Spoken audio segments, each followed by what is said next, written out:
पिता पुत्र पवित्र आत्मा ह्यांच्या नावे। ये मत कहो खुदा से मेरी मुश्किलें बड़ी हैं, ये मत कहो खुदा से मेरी मुश्किलें बड़ी हैं, पर मुश्किलों से कह दो मेरा खुदा बड़ा है, पर मुश्किलों से कह दो मेरा खुदा बड़ा है। परमेश्वराला सांगू नका की तुमचं दुःख मोठं आहे, परमेश्वराला सांगू नका की तुमचं आजार पण मोठा आहे, तुमच्या अडीअडचणी मोठ्या आहेत, तर त्या परमेश्वराला सांगा किंवा त्या दुःखांना सांगा की कशा प्रकारे तुमचा परमेश्वर सर्वश्रेष्ठ आहे, कशा प्रकारे परमेश्वर तुमचा मोठा आहे। ख्रिस्ताठाई जमलेल्या माझ्या प्रिय बंधू भगिनींनो, येशू ख्रिस्ताच्या पुनरुत्थानाचा सण आनंदाने साजरा करायचा असेल, येशूच्या विजयाचं गीत आनंदाने गायचं असेल, तर चला या पवित्र आठवड्यामध्ये आपल्या स्वतःचा क्रूस खांद्यावरती घेऊन येशू ख्रिस्ताच्या मागे जाण्याचा प्रयत्न करूया। प्रिय बंधू भगिनींनो, आज आपण सर्व ख्रिस्ती बांधव मोठ्या आनंदाने गौरवाने प्रभू येशू ख्रिस्ताच्या दुःख सहनाचा रविवार, पाम संडे किंवा झावल्यांचा रविवार आपण साजरा करीत आहोत। आणि आजची उपासना आपणा सर्वांना प्रभू येशू ख्रिस्ताच्या दुःख सहनावरती मनन चिंतन करून आपल्या जीवनातील दुःखांशी संघर्ष करण्यासाठी, आपल्या जीवनातील दुःखांना झुंज देण्यासाठी प्रभू परमेश्वर पाचारण करत आहे। योहान लिखित शुभवर्तमानामध्ये 10वा अध्याय ओवी 10 ह्याच्यामध्ये आपण वाचतो, येशू ख्रिस्ताने म्हटलेलं आहे, मी त्यांना पूर्णपणे जीवन देण्यासाठी, मी त्यांना शाश्वत जीवन देण्यासाठी आलेलो आहे। आणि तरी देखील माझ्या प्रिय बंधू भगिनींनो, आपणा सर्वांच्या जीवनामध्ये दुःख आहेत, वेगवेगळ्या प्रकारचे दुःख ह्यांना आपण रोजच्या जीवनामध्ये तोंड द्यावं लागत आहे।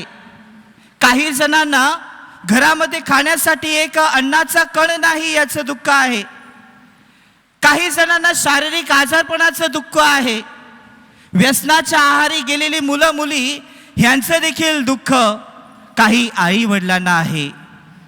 होय माझ्या प्रिय बंधू भगिनींनो, आपण दुःखांपासून कितीही दूर जाण्याचा प्रयत्न करूया। जगातील कुठल्याही कानाकोपऱ्यामध्ये आपण लपण्याचा प्रयत्न केला तरी पण दुःख मात्र आपल्याला काही सोडत नाही, तर आपल्या पाठोपाठ ते येत असतं। सुखामध्ये विसरून जाई देवा, परंतु दुःखामध्ये मी तुला दोष देई। होय माझ्या प्रिय बंधू भगिनींनो, आनंदाच्या काळामध्ये आपण परमेश्वराला विसरून जातो।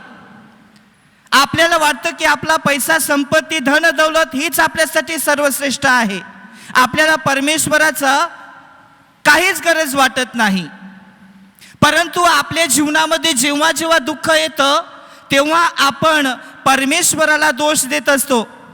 आपण सहजपणे कुरकुर करून म्हणत असतो, हे देवा, हे दुःख तू माझ्याच वाट्याला का दिलेलं आहेस? या संपूर्ण लोकांमध्ये, या संपूर्ण जगामध्ये मीच तुला दिसलो का? इतर लोक किती आनंदाने जीवन जगत आहेत, मग का तू दुःख फक्त माझ्याच वाट्याला दिलेला आहे? अशी एक गोष्ट सांगितली जाते की एक जग प्रसिद्ध टेनिसपटू ह्याला एका पत्रकाराने प्रश्न विचारला की तुम्ही विम्बल्डन स्पर्धा ही जिंकलेले विजेते आहात, आणि तरी देखील परमेश्वराने तुम्हाला कॅन्सर सारखा भयानक आजार, मोठा आजार का तुमच्या जीवनामध्ये दिलेला आहे? त्यावर त्या टेनिसपटूने किंवा टेनिस प्लेयरने सुंदर असं उत्तर देऊन सांगितलं की प्रत्येक वर्षी लाखांच्या संख्येने मुलं मुली हे टेनिस स्पर्धेमध्ये भाग घेत असतात, टेनिस शिकण्यासाठी ते सुरुवात करत असतात, परंतु काही महिन्यानंतर अनेक जण सोडून जातात आणि त्यामधील काही जण हे डिस्ट्रिक्ट लेवलवरती खेळण्यासाठी सिलेक्ट होत असतात आणि ते पुढे जातात। मग डिस्ट्रिक्टवरून स्टेट लेवलवरती, स्टेट लेवलमधून नॅशनल लेवलवरती आणि नॅशनल लेवलमधून ते इंटरनॅशनल खेळण्यासाठी सिद्ध होतात किंवा सिलेक्टेड होतात.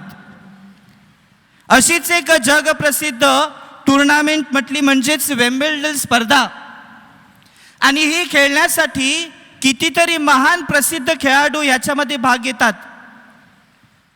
परंतु माझ्या प्रिय बंधू भगिनींनो, त्यामधील काही जण हे लीग मॅचेसमध्येच हरवून स्वतःला घरी घेऊन जातात आणि फक्त 8 जण हे क्वार्टर फायनलमध्ये प्रवेश करतात.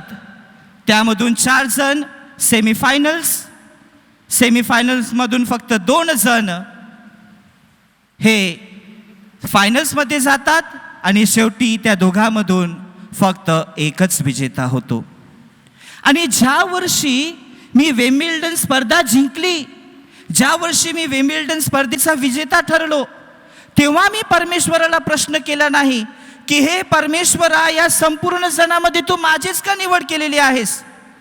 सर्वांनी मेहनत केलेली आहे, सर्वांनी कष्ट घेतलेले आहे, पण मीच का ह्या स्पर्धेचा विजेता ठरलेला आहे असं मी देवाला विचारलं नाही. मग मी माझ्या दुःखाच्या वेळेमध्ये, मी माझ्या आजारपणामध्ये कशा प्रकारे देवाला दोष देऊ शकतो? सुख आणि दुःख ह्या एकाच नाण्याच्या 2 बाजू आहेत. आणि असं म्हटलं जातं, सुखानंतर दुःख आणि दुःखानंतर सुख. परंतु ह्या दोघांच्या मध्ये अंतर, ह्या दोघांच्या मध्ये किती कालावधी आहे हा फक्त परमेश्वरच ठरवत असतो. हिंदीमध्ये माझ्या प्रिय बंधू भगिनींनो एक सुंदर गीत आहे, राही मनवा दुख की चिंता क्यों सताती है, दुख तो अपना साथी है. चालताना एक पाय मागे असतो आणि एक पाय पुढे असतो, परंतु पुढच्या पावलाला त्याचं गर्व नसतं आणि मागच्या पावलांना त्याचं दुःख नसतं. कारण क्षणामध्ये सर्व काही बदलणार असतं. पुढचा मागे येणार असतो आणि मागचा पुढे जाणार असतो. आणि हेच आपल्या जीवनाचं रहस्य आहे माझ्या प्रिय बंधू भगिनींनो. म्हणून दुःख आपल्या पदरामध्ये पडल्यानंतर ते सोन्यासारखं मिरवू नका. कारण काही लोकांना आपल्या दुःखामध्ये काहीच अर्थ नाही. आणि काही लोक अशी देखील आहेत की जे आपल्या दुःखामध्ये आनंदी होतात.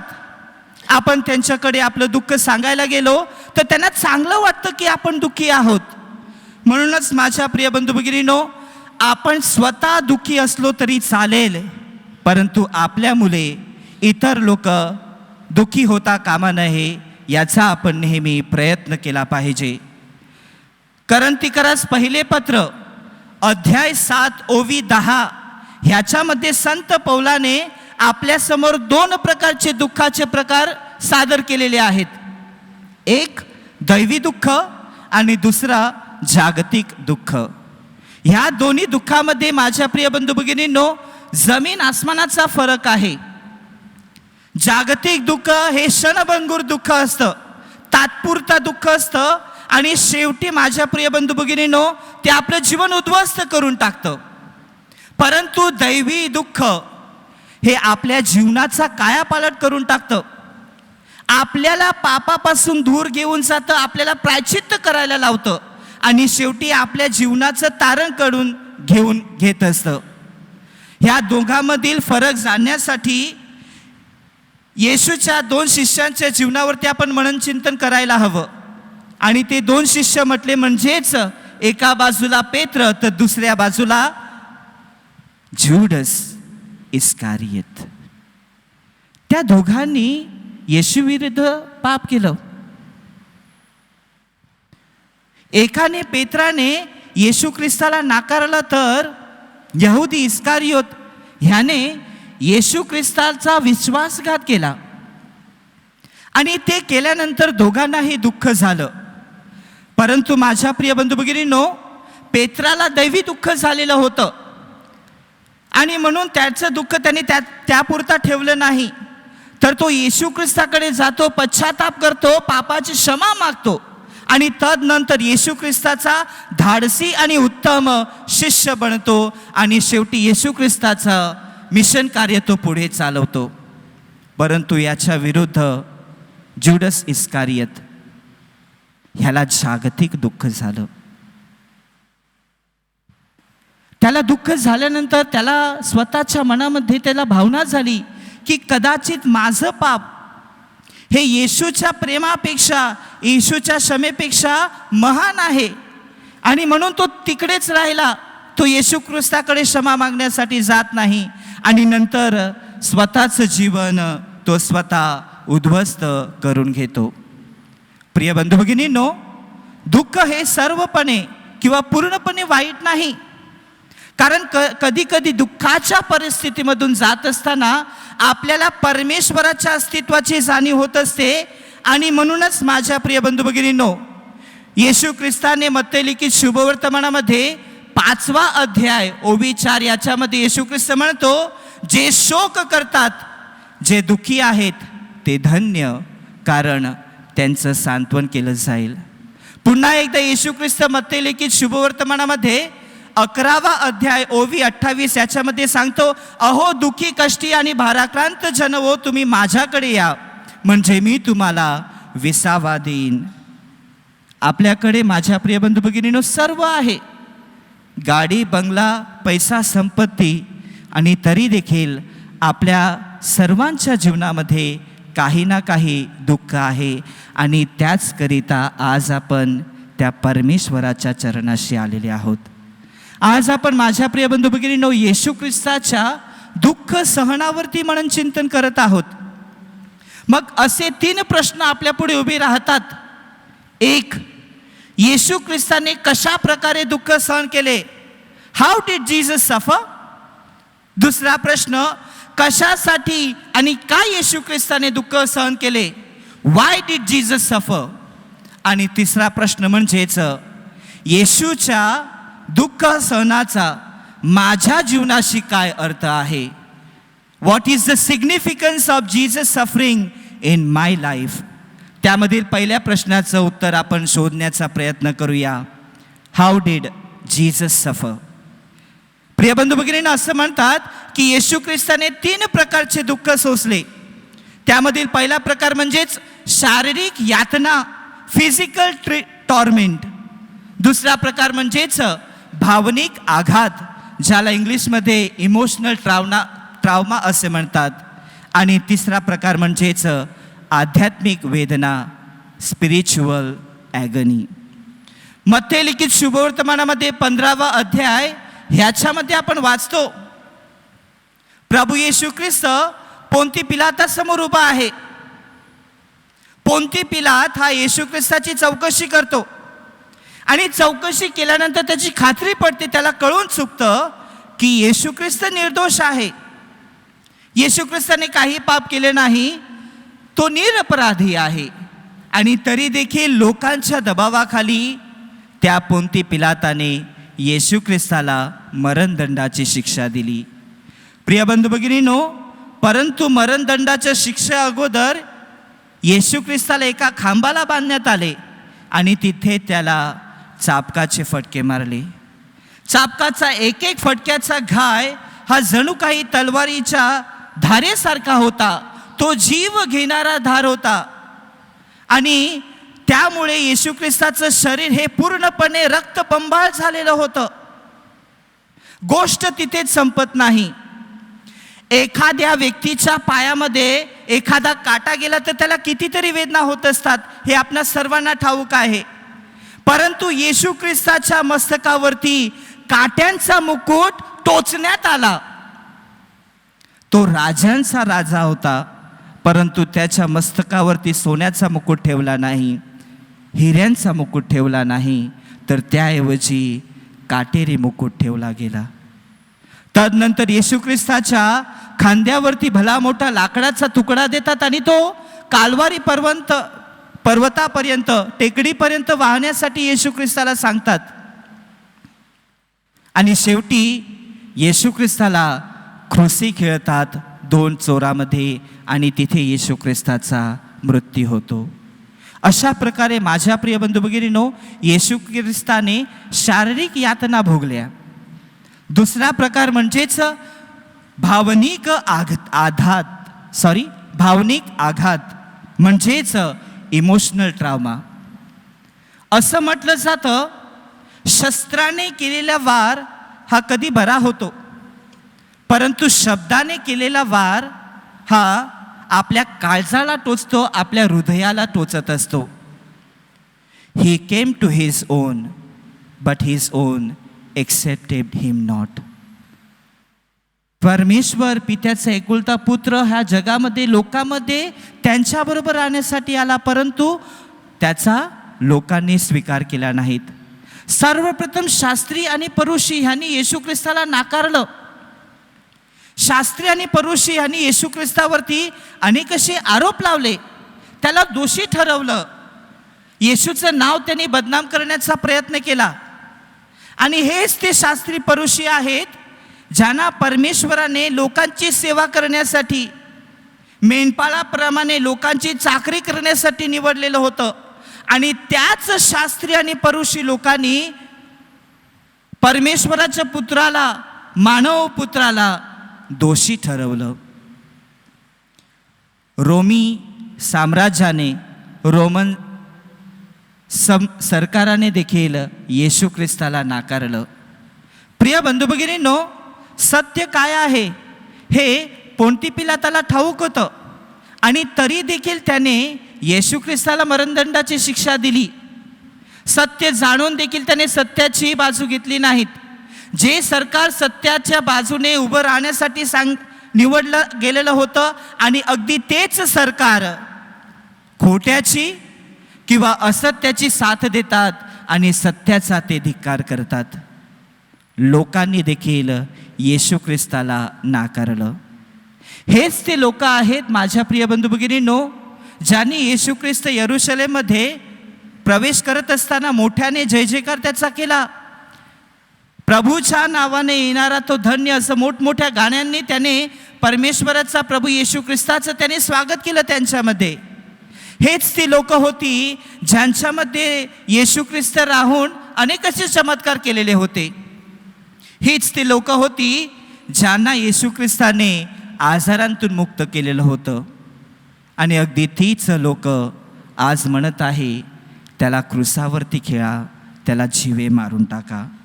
होय माझ्या प्रिय बंधू भगिनींनो, जीवनामध्ये कधी कधी आपल्याला कळतं की कोण आपल्याबरोबर आहेत आणि कोण आपल्या विरुद्ध आहेत हेच आपल्याला कळत नाही. हेच गणित आपल्याला समजत नाही, कारण मगरीचे दाखवायचे दात आणि खायचे दात हे वेगवेगळे असतात. येशूला धरून देणारा, त्याचा विश्वासघात करणारा हा दुसरा तिसरा कोणी नव्हता, तर त्याच्या शिष्यामधील एक जण होता. तिसरा आध्यात्मिक वेदना, स्पिरिच्युअल ॲगनी. प्रिय बंधू भगिनींनो, येशू ख्रिस्त हा क्रुसावरती खेळलेला असताना त्याने मोठ्याने आक्रोश करून म्हटलं, एली एली लामा सबक्तानी, माझा देवा तू माझा त्याग केलास. प्रिय बंधू भगिनींनो, इतर लोकांनी आपल्याला नाकारलं तरी चालतं, आपल्याला पचतं, परंतु जेव्हा आपलीच लोक आपल्याला नाकारतात तेव्हा जणू काही आपल्या खालची जमीन ही दुभागलेली आहे आणि दुःखाच्या महासागरामध्ये बुडल्याची भावना आपणा सर्वांना होत असते. एली एली लामा सबक्तानी ह्या शब्दामध्ये एक अनोखा अर्थ दडलेला होता. ह्या शब्दामध्ये एक अनोखं रहस्य दडलेलं होतं. आणि म्हणूनच ह्या वाक्यावरती आपल्याला दुसरा प्रश्न निर्माण होतो, आणि तो म्हणजेच वाय, का येशू ख्रिस्ताने दुःख सहन केले. घाम येशूला रक्ताचा तुझ्यासाठी नि माझ्यासाठी. होय माझ्या प्रिय बंधू भगिनींनो, गलतीकरास पत्र ह्यामधील 3 अध्याय ओवी 13 ह्याच्यामध्ये आपण वाचतो, नियमशास्त्राच्या शापापासून मुक्त करण्यासाठी येशू ख्रिस्त खुद्द शापित झाला. त्यावेळी ज्या व्यक्तीला क्रुसावरती मरणदंडाची शिक्षा देण्यात आलेली होती, त्या व्यक्तीला दूषित ठरवण्यात आलेलं होतं, त्या व्यक्तीला शापित ठरवलं गेलेलं होतं. आणि येशू ख्रिस्ताला हे सर्व ठाऊक होतं. आणि तरी पण नियमशास्त्राच्या शापापासून आपणा सर्वांना वाचवण्यासाठी येशू ख्रिस्त खुद्द शापित झाला.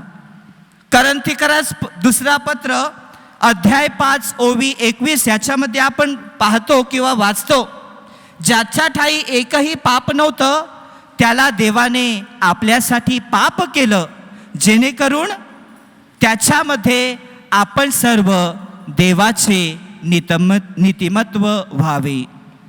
मार्क लिखित शुभवर्तमानामध्ये 10वा अध्याय ओवी 45 याच्यामध्ये आपण वाचतो, मनुष्याचा पुत्र हा पापांची खंडणी भरण्यासाठी या जगामध्ये आलेला होता. आणि पुन्हा एकदा रोमकरास पत्र 5वा अध्याय ओवी 6 ते 10 याच्यामध्ये आपण वाचतो, आमचे तारण करण्यासाठी येशू ख्रिस्त या जगामध्ये आलेला होता. तुमचे आणि माझे रक्षण करण्यासाठी, तारण करण्यासाठी येशूने स्वतःचं रक्त वाहिलं. आणि त्याच्या स्वतःच्या रक्ताने माझ्या प्रिय बंधू भगिनींनो, आपण सर्वजण शुद्ध झालेले आहोत. आणि शुद्ध होऊन माझ्या प्रिय बंधू भगिनींनो, आपल्या जीवनातील दुःखांशी संघर्ष करण्यासाठी आज तोच प्रभू येशू ख्रिस्त आपल्याला सांगत आहे.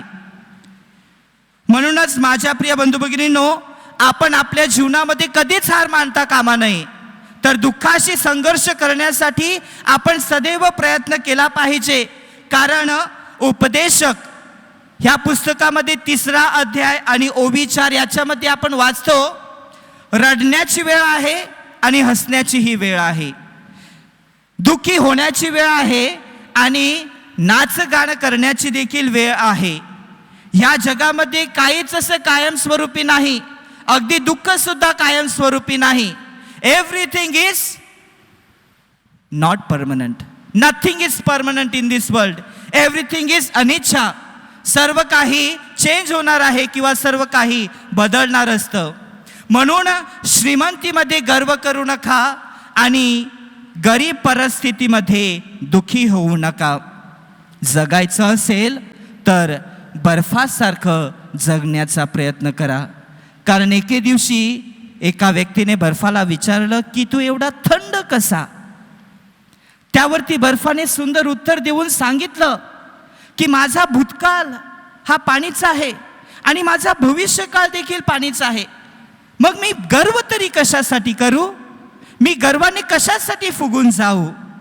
असं म्हणतात, सुखी राहण्यासाठी आपल्याला कारणांची गरज नाही, परंतु दुःखी होण्यासाठी आपल्याकडे अनेक अशी कारणं आहेत. 100पेक्षा जास्त कारणं आपल्याकडे आहेत.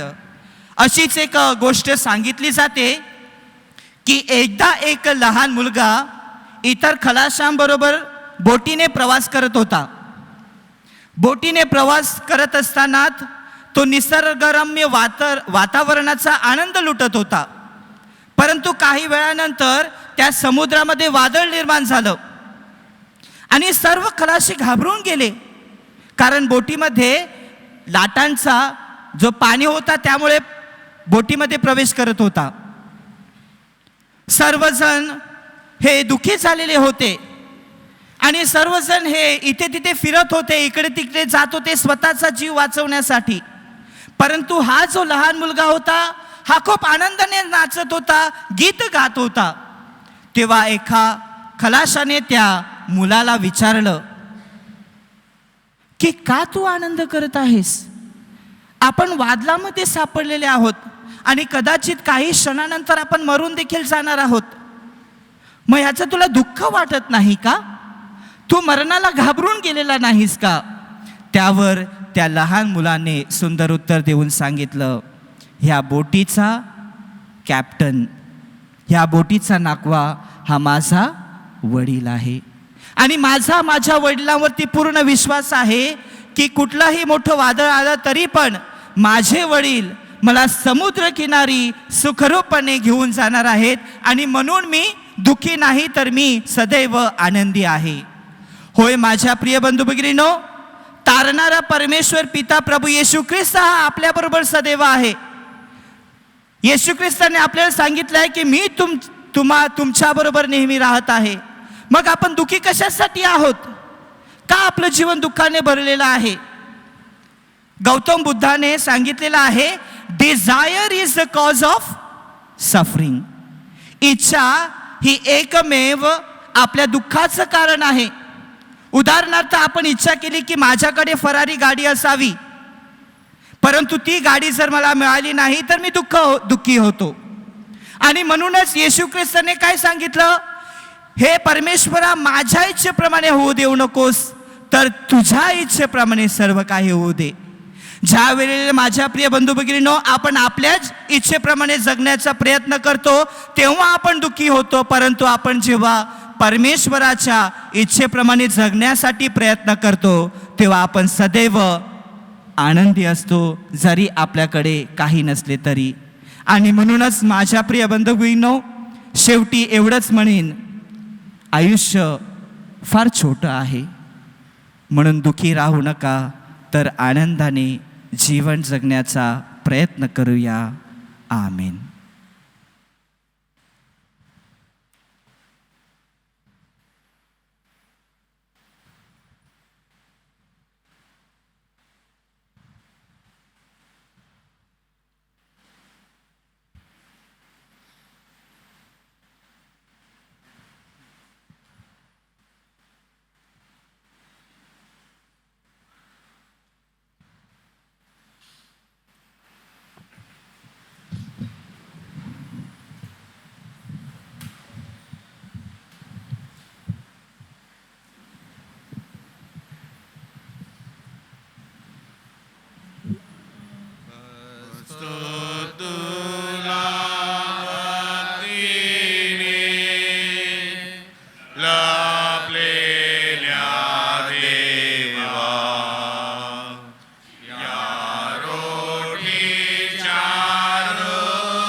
मुंबई व भारतासाठी प्रार्थना. आमच्या स्वर्गीय बापा, तुझे नाव पवित्र मानले जाओ, तुझे राज्य हो जसे स्वर्गात तसे पृथ्वीवरी तुझ्या इच्छेप्रमाणे होवो. आमची दररोजची भाकर आज आम्हाला दे, जशी आम्ही आमच्या अपराध करणाऱ्यांना क्षमा करीतो, तसेच तू आमच्या अपराधांची क्षमा कर, आणि आम्हाला मोहात पडू देऊ नकोस, पण वाईटापासून आम्हाला सोड. नमो कृपा पूर्ण मरिये, प्रभू तुझ्या ठाई आहे, धन्य तू स्त्रियांमध्ये आणि धन्य तुझ्या उदराचं फळ येशू. हे पवित्र मरिया, देवाची माते, आम्हा पाप्यांकरिता विनंती कर, आता आणि आमच्या मरणाच्या वेळेवर. आमेन. हे देवा, तुझी इच्छा आहे की सर्व मनुष्यांचे तारण व्हावे आणि सर्वांनी दिव्य सत्याची ओळख प्राप्त करून घ्यावी. म्हणून आम्ही नम्रतेने विनंती करतो की तू आपल्या पिकात कामकऱ्यांना पाठवून दे आणि त्यांनी तुझ्यावर भरवसा ठेवून तुझे वचन सांगावे म्हणून त्यांना कृपा दे. त्याद्वारे तुझ्या शुभ वर्तमानाचा प्रसार सर्व लोकांमध्ये होवो आणि तो आनंदाने स्वीकारला जावो. तू एकच खरा देव आहेस. तुला आणि येशू ख्रिस्त तुझा पुत्र आमचा प्रभू ज्याला तू पाठवलेस त्याला सर्वांनी ओळखावे. तो तुझ्याबरोबर पवित्र आत्म्याच्या ऐक्यात युगानयुग जिवंत राहतो व राज्य करतो. आमचे स्वामिनी भारताच्या सहाय्यनी संत थॉमस भारताच्या प्रेषिता, संत फ्रान्सिस झेवियर आणि संत गोन्सालो गार्सिया आमच्या धर्म प्रांताच्या आश्रयदात्यांनो, बाळ येशूच्या संत तेरेझा धर्म प्रसाराच्या सहाय्याने आता आपण आशीर्वादासाठी आपली मान नम्रपणे खाली वाकूया.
स्वर्गातील भाकर तो त्यांना देलीस. ती सर्व गोडीचा समावेश आहे. आपण प्रार्थना करूया. हे देवा, तू आश्चर्यकारक संस्कारात आपले दुःख व मरण ह्यांचे आम्हासाठी स्मरण ठेविले आहे. तुझे शरीर व रक्त ह्यांच्या पवित्र रहस्यांचा आम्ही आदर करावा आणि तुझ्या तारणदायी कृपेचा लाभ घ्यावा असे वरदान आम्हाला दे. हे तू सर्व काळ जिवंत राहतोस व राज्य करतोस. आमेन.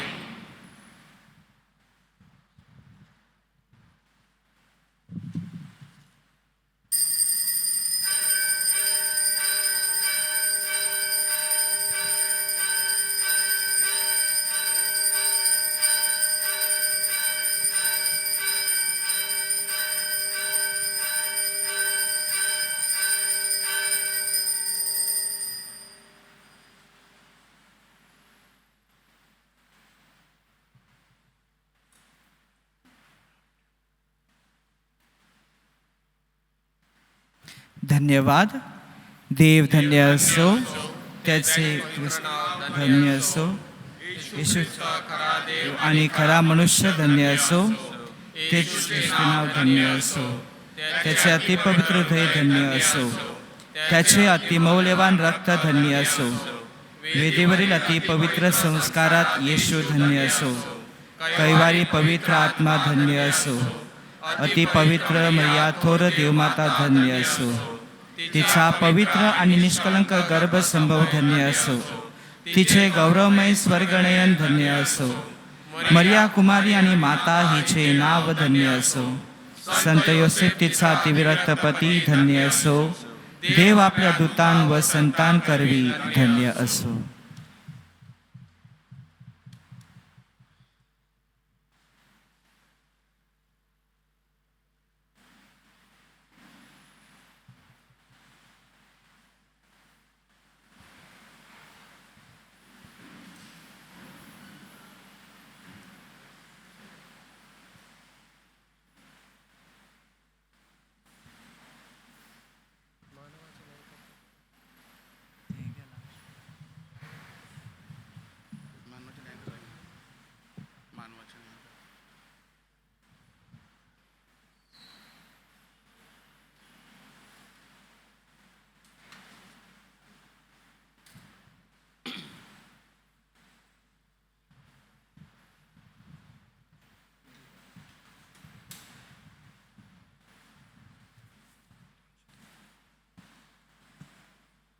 माझ्या प्रिय बंधू भगिनीनो,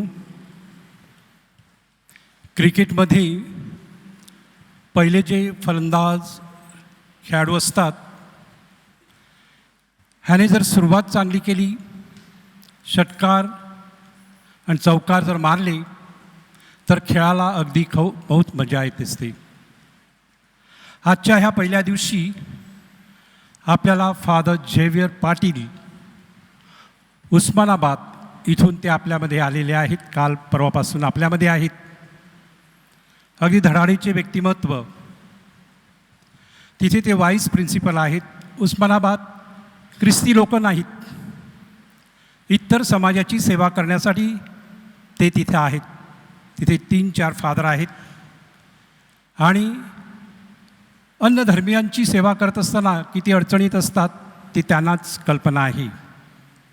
आज अतिउत्कृष्टरित्या त्याने सफरिंग, दुःख आपल्या अंतःकरणामध्ये जसं काय कालवलेलं आहे आणि आपल्याला जाणीव करून दिलेली आहे की जे दुःख आहे, दुःखाला सामोरे जाण्यासाठी कशा प्रकारे ख्रिस्ताने आपल्याला मार्ग दाखवलेला आहे आणि ख्रिस्ताशी कसं राहायला हवं, अतिउत्कृष्टरित्या आपल्यामध्ये त्याने त्याच्या प्रवचनाद्वारे, त्याच्या शब्दांद्वारे आपल्यामध्ये ठेवलेला आहे.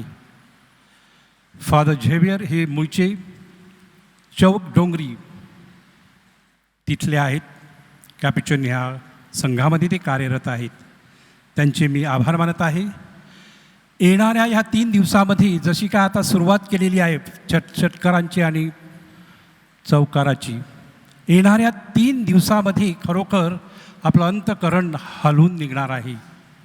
जर आज आपल्याला आपल्या दुःखाबद्दल, तर येणाऱ्या ह्या 3 दिवसामध्ये आणि त्याचप्रमाणे आपल्या ह्या पवित्र आठवड्यामध्ये आपल्याला ज्याची खरोखर गरज आहे ते आपल्याला मिळणार आहे. त्याचबरोबर दुसरे फादर्स पण आपल्याकडे येणार आहेत उद्या आणि ज्याप्रमाणे अनाऊन्समेंट केल्याप्रमाणे तुम्ही कन्फेशन्स आणि सगळं काय करून घ्या. एक दुसरी आनंदाची बातमी म्हणजेच आपल्याला आता समोर एक स्क्रीन आपण लावलेली आहे, त्याचासुद्धा फायदा घेता येईल. खुर्च्यासुद्धा ठेवलेल्या आहेत. प्रत्येक संध्याकाळच्या प्रार्थनेनंतर आपण खुर्च्या आता एक आपण प्रथाच लावून ठेवू. प्रत्येक वेळा सांगण्याची गरज नाही. खुर्च्या आपण पाईल करणार आहोत, एकमेकावर ठेवणार आहोत. 10-12 खुर्च्या झाल्या की दुसऱ्या 10-12 ठेवा, म्हणजेच आपल्याला बाजूला ठेवता येतील. दुसऱ्या दिवशी पुन्हा व्यवस्थित ठेवल्या जातील किंवा मांडल्या जातील. एक प्रथा आपण इथे आपल्या पॅरिशमध्ये इथे आणि त्याचप्रमाणे तिथे आपण शनिवारी करणार आहोत. म्हणून माझी तुम्हाला विनंती आहे, ही जी स्क्रीन दिसत आहे तशाच प्रकारची स्क्रीन मला संपूर्ण तशी लावायची आहे. आणि पुष्कळ वेळेला मी आपली काही माणसं कोविडमुळे दफनभूमीमध्ये, स्टेजवर, इथे तिथे असतात. मला वाटतं कदाचित देवळामध्ये जागा नाही म्हणून ते कदाचित इथे तिथे उभे असतात.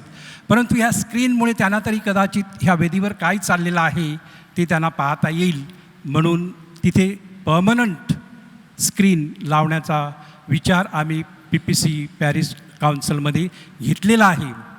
काही जणांनी मला सहाय्य करणार आहेत, तर त्याबद्दलसुद्धा मी मनापासून आभार मानत आहे.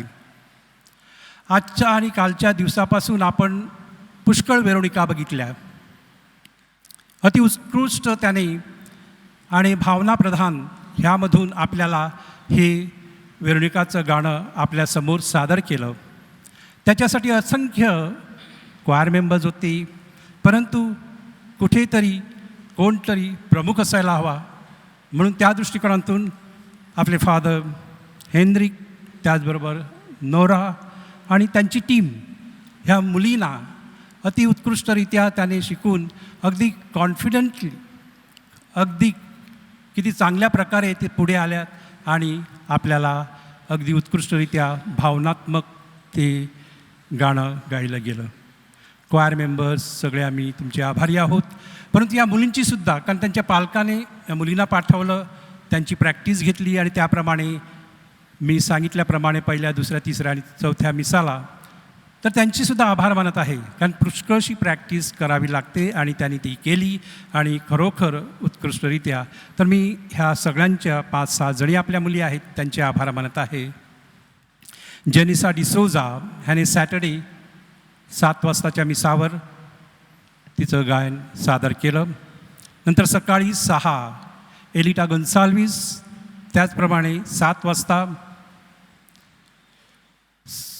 स्कायरा डिसिल्वा, आणि त्याचप्रमाणे 8:15 किंवा 8:30ला मेलरीना डिसोजा, आणि 9-9:30 वाजता एली विक्टोरिया, आणि आत्ताच्या आपल्या 5:26च्या वेळेला स्नेली रस्किना. आपण सर्वजण टाळ्या वाजू, कदाचित ते असतील नसतील तरीसुद्धा टाळ्या वाजून त्यांचे आभार मानूया. अशा प्रकारे 6 मुलींना संधी मिळाली. काही पॅरिशमध्ये फक्त आपण 5-6 ह्याच्यासाठी असतो, आणि मग थोडं काही मुली किंवा जे गायनात असतात त्यांनासुद्धा थोडं वाईट वाटत असतं. परंतु ह्या दृष्टिकोनातून आपण ही प्रथा चालू केलेली असते 5:26च्या वेळेलाच, परंतु आपण रविवारच्या सर्व मिसावर ते सहाय्य करत असतो. पुन्हा एकदा सर्वांचे मी मनपूर्वक आभार मानत आहे. आणि येणारा हा आठवडा आपण खरोखर प्रार्थनामय बनूया. We will really reflect suffering, death and resurrection, which will help us to really a part of Jesus and part of God. So once again I wish you, all of you, a happy and prosperous and reflective and prayerful this Holy Week. Amen.